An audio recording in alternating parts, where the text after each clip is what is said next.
Hello everyone. हम लोग last video में पढ़े थे इलेक्ट्रिक फील्ड और इलेक्ट्रिक पोटेंशियल में रिलेशन। आज हम लोग इलेक्ट्रिक फील्ड और इलेक्ट्रिक पोटेंशियल इन दोनों में जो रिलेशन है इसी पर बेस्ड कुछ इंपॉर्टेंट न्यूमेरिकल प्रॉब्लम के बारे में पढ़ाई करेंगे। ठीक है, तो आइए देखते हैं। आज का फर्स्ट क्वेश्चन है, which of the following is the unit of the electric field? Newton पर कूलम, सेकेंड ऑप्शन है वोल्ट पर मीटर, थर्ड है बोथ ए एंड बी, और फोर्थ ऑप्शन जो है डी नो। तो देखिए, आप लोग पढ़े हैं इलेक्ट्रिक फील्ड के बारे में। तो जब इलेक्ट्रिक फील्ड पढ़ाया गया था उस समय फॉर्मूला बताया गया था आप लोगों को, electric field equal to electric force upon test charge, positive test charge. बताए थे वहां कि यूनिट चार्ज पर जितना इलेक्ट्रिक फोर्स एक्सर्ट होता है वही इलेक्ट्रिक फील्ड के बराबर होता है। The electric force exerted on unit positive charge is equal to the electric field. ये आप लोग पढ़े हुए हैं। अब यहां से यूनिट अगर निकालेंगे एसआई यूनिट्स में, तो फोर्स का यूनिट क्या होता है? न्यूटन, और इलेक्ट्रिक चार्ज का कूलम तो हो जाएगा न्यूटन पर कूलम। ये जो फर्स्ट ऑप्शन है वो बिल्कुल क्या है? सही है। अब देखेंगे सेकेंड ऑप्शन के बारे में। हम लोग गलत क्या करते हैं, कुछ स्टूडेंट ऐसा करते हैं कि फर्स्ट ऑप्शन सही हुआ, टिक लगा दिए, बोलेंगे चलो मैं तो सही करके आया हूं, लेकिन हो जाता है क्या? गलत।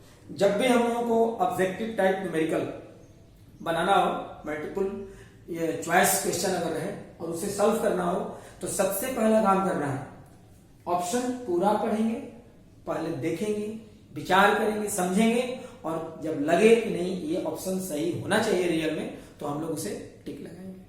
ठीक है, तो देखिए अब second option volt per metre. अभी कल मैं पढ़ाया हूं, क्या पढ़ेंगे कल? Electric field equal to minus d upon d s into भी। इलेक्ट्रिक पोटेंशियल का डिफरेंशिएशन डिस्टेंस के रिस्पेक्ट में करेंगे और उसका निगेटिव करेंगे, वो इलेक्ट्रिक फील्ड के बराबर होगा। ऐसा आप लोग अभी लास्ट वीडियो में पढ़ चुके हैं। तो यहां से अगर यूनिट निकालेंगे तो ये इलेक्ट्रिक पोटेंशियल का यूनिट होगा वोल्ट, और डिस्टेंस का यूनिट मीटर। ये क्या हो जाएगा? Volt per metre. यहां option second volt per metre, ये भी सही है। मतलब ऑप्शन ए और ऑप्शन बी दोनों सही है। तो यहां क्या होगा? सी, बोथ ए एंड बी। यहां जो गिवन क्वेश्चन है इसका करेक्ट जो आंसर होगा ऑप्शन सी। समझ में आ गया? चलिए लिखिए आप लोग। क्वेश्चन नंबर सेकेंड, ये सेकेंड क्वेश्चन है, electric potential existing in space is V X Y Z equal to इतना। यहां एक्स वाई और जेड ये रिप्रेजेंट करेगा ये इलेक्ट्रिक पोटेंशियल जिस पॉइंट के लिए यहां दिया गया है उस पॉइंट का एक्स कोऑर्डिनेट, वाई कोऑर्डिनेट और z coordinate. Electric potential at the same time x coordinate, y coordinate और जेड कोऑर्डिनेट इन तीनों पर डिपेंड करेगा। मतलब एक्स कोऑर्डिनेट चेंज करेगा तो इलेक्ट्रिक पोटेंशियल में चेंज होगा, वाई कोऑर्डिनेट चेंज करेगा इलेक्ट्रिक पोटेंशियल में चेंज होगा, और जेड कोऑर्डिनेट चेंज करेगा तो भी इलेक्ट्रिक पोटेंशियल में चेंज होगा। अब ए कैपिटल ए एक कांस्टेंट है, फॉर्मूला दिया गया इलेक्ट्रिक पोटेंशियल का। अब बताना है कि जिस पॉइंट पर इलेक्ट्रिक पोटेंशियल का वैल्यू इतना है उस पॉइंट पर इलेक्ट्रिक फील्ड का वैल्यू क्या होगा। इलेक्ट्रिक पोटेंशियल स्केलर क्वांटिटी है और इलेक्ट्रिक फील्ड वेक्टर क्वांटिटी है। और आप लोगों को अभी लास्ट वीडियो में मैं पढ़ा चुका हूं, इलेक्ट्रिक पोटेंशियल अगर दिया गया हो और इलेक्ट्रिक फील्ड का कैलकुलेशन करना हो तो कैसे करेंगे? इलेक्ट्रिक फील्ड का एक्स कंपोनेंट फाइंड करेंगे, वाई कंपोनेंट फाइंड करेंगे और जेड कंपोनेंट फाइंड करेंगे। और कैसे? इलेक्ट्रिक पोटेंशियल का पार्शियल डिफरेंशिएशन करेंगे। एक बार एक्स के रिस्पेक्ट में तो इलेक्ट्रिक फील्ड का एक्स कंपोनेंट मिलेगा, और जब इलेक्ट्रिक पोटेंशियल का पार्शियल डिफरेंशिएशन करेंगे वाई के रिस्पेक्ट में तो इलेक्ट्रिक फील्ड का वाई कंपोनेंट मिलेगा, और जब इलेक्ट्रिक पोटेंशियल का पार्शियल डिफरेंशिएशन करेंगे जेड के रिस्पेक्ट में और जो मिलेगा डिफरेंशियल कोफिशिएंट उसका निगेटिव करना होगा, तो मिलेगा इलेक्ट्रिक फील्ड का जेड कंपोनेंट। तो इलेक्ट्रिक फील्ड का एक्स कंपोनेंट, वाई कंपोनेंट और जेड कंपोनेंट फाइंड करके और इन तीनों का सम कर देंगे तो टोटल इलेक्ट्रिक फील्ड का कैलकुलेशन हो जाएगा। ठीक है, तो देखें आप लोग यहां सबसे पहले तो यहां पर दिया हुआ है क्वेश्चन में ये x, y, z and it is equal to a into x Y plus Y Z plus Z x. और इसके बाद देखेंगे यहां सबसे पहले फाइंड करना होगा ई एक्स, इलेक्ट्रिक फील्ड का एक्स कंपोनेंट, और ये कितना के बराबर होगा, निगेटिव ऑफ डेवा अपॉन डेवा एक्स इंटू भी। यहां ये साइन बताएगा कि जो डिफरेंशिएशन करना है वो कंप्लीट नहीं करना है। कैसा डिफरेंशिएशन होना चाहिए, पार्शियल डिफरेंशिएशन होना चाहिए यहां पर। तो अब देखिए यहां से E x equal to minus डेवा अपॉन डेवा एक्स, v का value a into x Y plus Y Z plus Z x. अब इसे हम लोग फिर क्या करेंगे, आगे एक स्टेप और बढ़ाएंगे।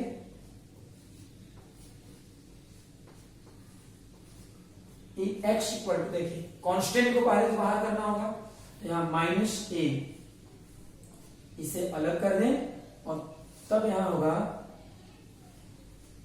डेवा अपॉन डेवा एक्स, डेवा अपॉन डेवा x into x Y plus डेवा अपॉन डेवा x into Y Z plus डेवा अपॉन डेवा एक्स इंटू जेड एक्स।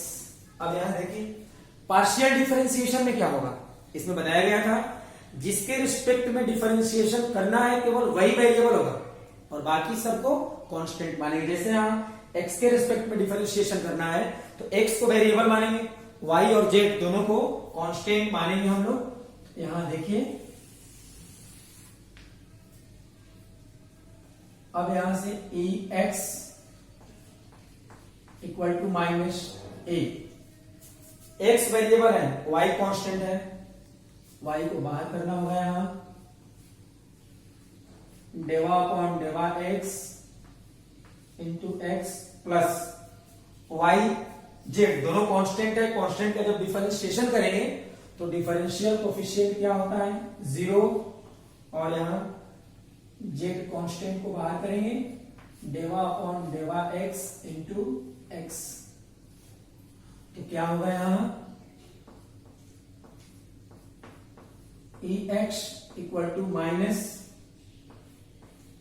ए वाई इंटू 1, एक्स का डिफरेंशियल कोफिशिएंट एक्स के रिस्पेक्ट में 1 प्लस जेड इंटू 1, और यहां होगा E x equal to minus a into y plus z. अब इसके बाद फाइंड करेंगे हम लोग ई वाई, कैसे, वही काम करना है। इलेक्ट्रिक पोटेंशियल का पार्शियल डिफरेंशिएशन करेंगे इस बार y के रिस्पेक्ट में, और यहां से ई वाई निगेटिव ऑफ डेवा अपॉन डेवा वाई इंटू, एक मिनट, अब यहां v का value a into x Y plus Y Z plus Z x. इस बार क्या करना है, y को वेरिएबल मानना है और फिर जेड और एक्स इन दोनों को कांस्टेंट मान लेना है। तो यहां a y equal to minus a constant को बाहर करेंगे और तब क्या होगा, डेवा अपॉन डेवा y into x Y plus डेवा अपॉन डेवा y into Y Z plus डेवा अपॉन डेवा वाई इंटू जेड एक्स, और इसके बाद ई वाई माइनस ए। अब देखेंगे हम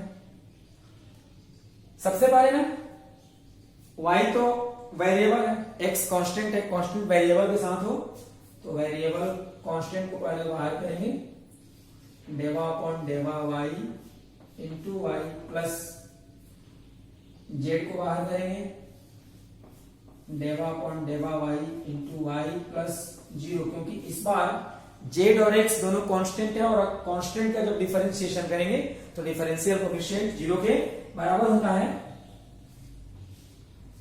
यहाँ E y equal to minus a into x into y, sorry y का वाई के रिस्पेक्ट में डिफरेंशियल कोएफिशिएंट 1 और फिर यहाँ जेड इंटू 1। तो लास्ट में यहां देखिए क्या रिजल्ट मिला, E y equal to minus a into x plus z, या जेड प्लस एक्स भी हम लोग कर सकते हैं, जेड प्लस एक्स। तो क्या क्या कैलकुलेशन कर दिए, ई एक्स फाइंड कर लिए, ई वाई फाइंड कर लिए, ई एक्स का वैल्यू आया minus a into y plus Z और ई वाई का वैल्यू आया minus a into z plus x. अब हम लोग इसी तरह से क्या फाइंड करेंगे, ई जेड। यहां से सोल्यूशन में मैं इसे अभी मिटा रहा हूं, फिर हम लोग ई जेड फाइंड करेंगे। तो देखिए आप लोग, अब देखिए क्या करना है, अब हम लोगों को यहां फाइंड करना है पहले ई जेड, मतलब इलेक्ट्रिक फील्ड का जेड कंपोनेंट। ये क्या हो गया, माइनस डेवा अपॉन डेवा जेड इंटू भी। अब हम लोग यहां भी का वैल्यू रखेंगे, E z equal to minus डेवा अपॉन डेवा z into a x Y plus Y Z plus Z x, और फिर हम लोग यहां फाइंड करेंगे E z equal to minus a को तो पहले बाहर करेंगे, क्यों, जब भी डिफरेंशिएशन करना हो कांस्टेंट को अलग कर लेते हैं। और फिर यहां से ये ब्रैकेट को हटाएंगे, डेवा अपॉन डेवा z into x Y plus डेवा अपॉन डेवा z into Y Z plus डेवा अपॉन डेवा जेड इंटू जेड एक्स। अब देखिए इस बार पार्शियल डिफरेंशिएशन हो रहा है जेड के रिस्पेक्ट में, तो यहां जेड को वेरिएबल मानना है, एक्स और वाई ये दोनों क्या रहेगा, कांस्टेंट रहेंगे। तो यहां पर E z x y constant है, कांस्टेंट का जब डिफरेंशिएशन आप करोगे तो आएगा 0 प्लस यहां वाई कांस्टेंट है, बाहर करेंगे, डेवा अपॉन डेवा z into z plus x को बाहर करेंगे, डेवा अपॉन डेवा जेड इंटू जेड। तब यहां E z equal to minus a into, देखिए क्या हो गया, y into 1 plus x into 1, और लास्ट में जो रिजल्ट यहां मिलेगा E z equal to minus a into x plus y, x plus y. देखिए क्या फाइंड कर लिए, ई एक्स का कैलकुलेशन कर लिए, ई वाई का कैलकुलेशन कर लिए और ई जेड का कैलकुलेशन कर लिए। अब क्या करेंगे, अब तीनों component E x E y और ई जेड इन तीनों को सम करेंगे। और सम कैसे करेंगे, जब भी किसी वेक्टर के कंपोनेंट्स को ऐड करना हो, सम करना हो, तो एक्स कंपोनेंट में आई कैप से मल्टीप्लाई करेंगे, वाई कंपोनेंट में जे कैप से मल्टीप्लाई करेंगे और जेड कंपोनेंट में के कैप से मल्टीप्लाई करेंगे। तो आप लोग लिखें, अब जो है मैं इसे बैठा रहा हूं इधर,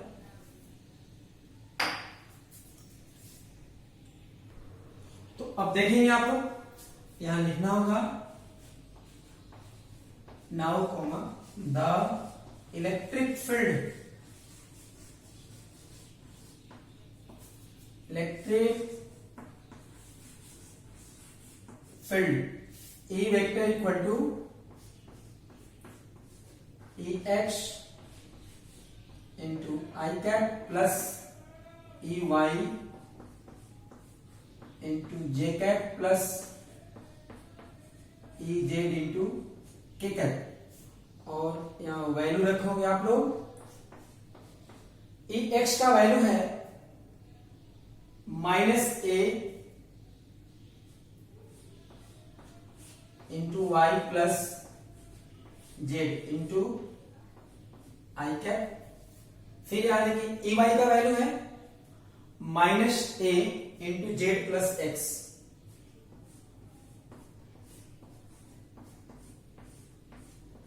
इंटू जे कैप। और इजेड का वैल्यू है -A into x plus y, यहां लिखना होगा -A into x plus y into k cap. ये ई वेक्टर का कैलकुलेशन हुआ।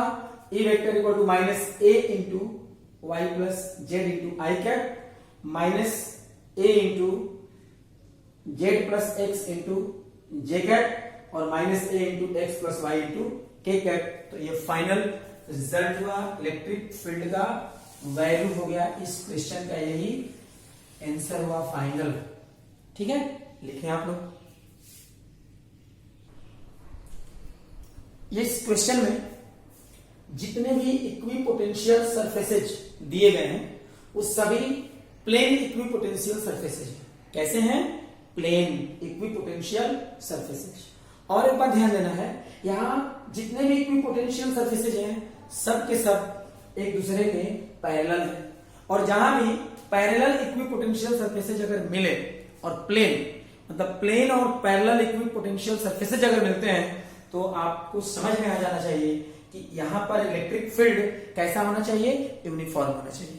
मतलब ये डायग्राम यूनिफॉर्म इलेक्ट्रिक फील्ड को रिप्रेजेंट करेगा। इसमें इक्विपोटेंशियल सरफेसेज प्लेन है और कैसे हैं, पैरेलल है। अब देखिए इलेक्ट्रिक फील्ड का मैग्नीट्यूड और डायरेक्शन हम लोगों को बताना है, तो यहां ध्यान देंगे आप लोग। जैसे जैसे हम लोग ओरिजिन से अधिक डिस्टेंस पर बढ़ रहे हैं पॉजिटिव एक्स एक्सिस के अलॉन्ग, तो इलेक्ट्रिक पोटेंशियल का वैल्यू देखिए क्या हो रहा है, इंक्रीज कर रहा है। और अगर इधर से ओरिजिन की ओर बढ़ रहे हैं राइट से लेफ्ट की ओर, तो यहां पर क्या हो रहा है, इलेक्ट्रिक पोटेंशियल का वैल्यू डिक्रीज कर रहा है। तो आप लोग तो पढ़े इलेक्ट्रिक फील्ड का डायरेक्शन जब भी होगा तो इक्विपोटेंशियल सरफेस के परपेंडिकुलर होगा, पढ़ चुके हैं आप लोग। और क्या पढ़े हैं, इलेक्ट्रिक फील्ड का direction always from high electric potential to low electric potential. तो इधर इलेक्ट्रिक पोटेंशियल का वैल्यू हाई है 40 वोल्ट, इधर लो है 10 वोल्ट, है ना। तो यहां इलेक्ट्रिक फील्ड का जो डायरेक्शन होगा हाई से लो की ओर इधर होगा, लेकिन इक्विपोटेंशियल सरफेस के परपेंडिकुलर होगा। इक्विपोटेंशियल सरफेस के परपेंडिकुलर और हाई इलेक्ट्रिक पोटेंशियल से लो इलेक्ट्रिक पोटेंशियल की ओर, मतलब ऐसे होना चाहिए। कहीं भी एक जगह पर बना देंगे, इक्विपोटेंशियल सरफेस के परपेंडिकुलर एक डायरेक्शन ऐसे, देखिए ये हो गया इलेक्ट्रिक फील्ड का डायरेक्शन। और यही हम लोगों को फाइंड करना है, डायरेक्शन तो फाइंड कर लिए। यहां से देखिए पॉजिटिव एक्स एक्सिस से कितना एंगल पर होना चाहिए, 30 डिग्री प्लस 90 डिग्री, ये हो जाएगा 120 डिग्री। मतलब the direction of the electric field is at an angle of 120 degree with the positive x axis। यहां लिखेंगे हम लोग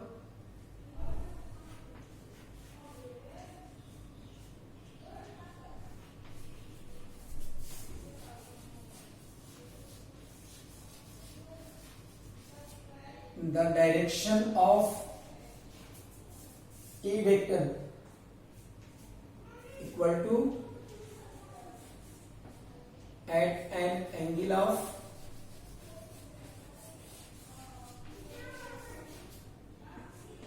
120 120 डिग्री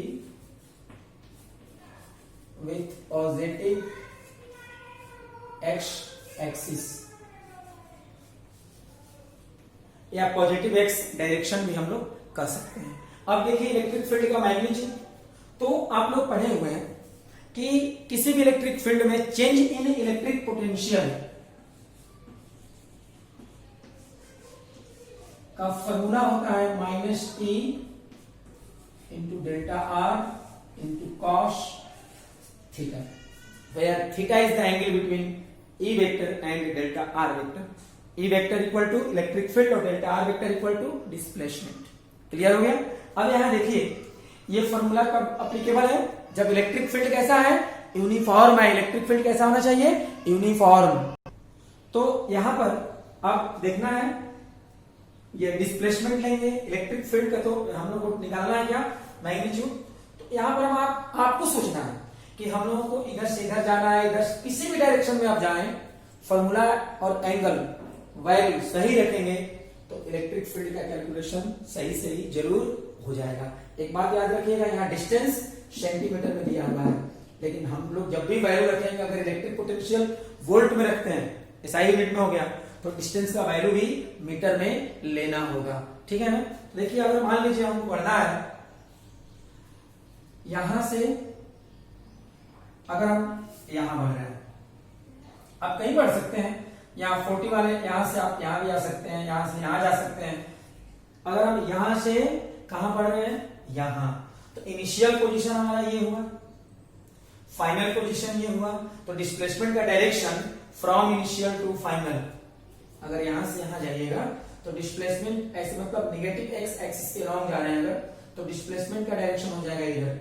आप कर सकते हैं, हम लोग ऐसा क्या करेंगे, क्यों करेंगे कि नेगेटिव एक्स डायरेक्शन नहीं बढ़ेंगे, क्या आप पॉजिटिव एक्स में नहीं जा सकते हैं? जा सकते हैं। अगर आप पॉजिटिव एक्स में जाते हैं, चलिए मान लेते हैं हम यहां से 10 से 40 पर चले गए, या ओरिजिन से आप यहां से भी जा सकते हैं, लेकिन यहाँ पर चूंकि इलेक्ट्रिक पोटेंशियल दिया नहीं हुआ है, तो हम लोग यहाँ करते हैं इनिशियल पोजीशन इसे मान लें, फाइनल पोजीशन अगर इसे मान लें, और यहां से अगर यहां जा रहे हैं तो डिस्प्लेसमेंट का डायरेक्शन हो जाएगा ऐसे, डेल्टा आर वेक्टर का डायरेक्शन इधर हो गया, और इलेक्ट्रिक फील्ड का डायरेक्शन इधर है, दोनों के बीच का एंगल कितना है? 120 degree. Change in electric potential, अगर यहां से आप यहां जाते हैं तो फाइनल पोटेंशियल जो होगा वो हो गया 40, और इनिशियल पोजीशन फाइनल पोटेंशियल 40 और इनिशियल पोटेंशियल जो है 10 वोल्ट हो गया, तो 40 माइनस 10। अब देखना इलेक्ट्रिक फील्ड का अमाउंट को हम लोग को फाइंड करना है। डिस्प्लेसमेंट का मैग्नीट्यूड इनिशियल पोजीशन और फाइनल पोजीशन दोनों को जोड़ने वाले लाइन के लेंथ के बराबर होता है। ये ओरिजिन है, यहां से यहां क्या है? 40 और ये हो गया 10, तो 40 माइनस 10 30, ये टोटल जो डिस्टेंस होगा 30 हो जाएगा। लेकिन सेंटीमीटर में मीटर में चेंज करना हो तो 10 टू द पावर -2 करना होगा। क्लियर हो गया? और फिर cos थीटा, यहाँ थीटा जो है the angle between electric field and displacement, तो डिस्प्लेसमेंट का डायरेक्शन पॉजिटिव एक्स एक्सिस के लॉन्ग, इलेक्ट्रिक फील्ड ऐसे, दोनों के बीच एंगल कितना है? 120 डिग्री। 120 डिग्री ये हो जाएगा 30 equal to minus E into 30 into 10 to the power -2। cos 120 degree को लिख सकते हैं cos 180 डिग्री माइनस 60 डिग्री, और cos 180 degree minus theta equal to minus cos theta. यहां हो जाएगा 30 equal to minus E into 30 into 10 to the power -2 into minus cos 60 degree, और फिर यहां 30 इक्वल टू माइनस E, ये माइनस और minus ये तो प्लस हो जाएगा। आप लोग ध्यान से देखिए, ये माइनस और ये माइनस प्लस हो गया, तो E into 30 into 10 to the power minus 2 cos 60 degree का वैल्यू होता है 1/2। तो यहाँ देखिए ये 30 और 30 कैंसिल हो गया, यहाँ आ गया 1। तो अब यहां से हो जाएगा E